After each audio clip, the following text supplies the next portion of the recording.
Aries, March 21 to April 19. Ang Aries ay tinuturing na pinaka-charming at smart sa lahat ng zodiac. Puhunan ng Arian ang kanyang malakas na karisma upang makahikayat ng mga tao.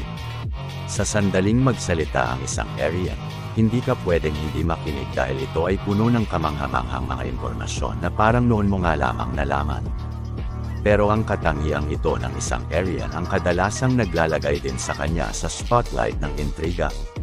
Dahil sa daming alam ng isang Arian, sila ay kadalasang nakusahang inventor ng mga kwento.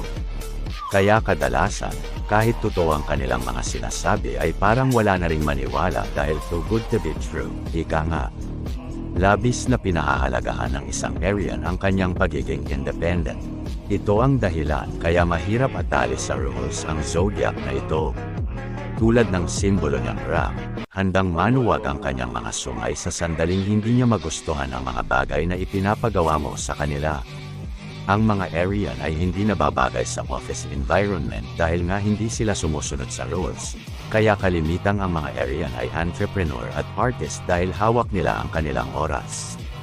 May pagka-childish ang isang Arian, bagay na makikita mo sa pakikipagrelasyon niya.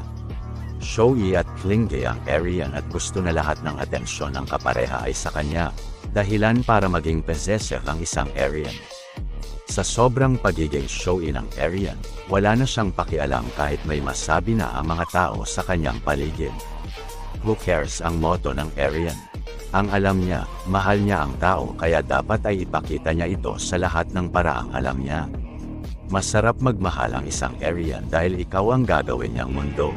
Iiwasan mo lang na masaktan ang damdamin ng isang Arian dahil tulad nga ng kanyang simbolo na ram, humanda ka sa kanyang pagiging.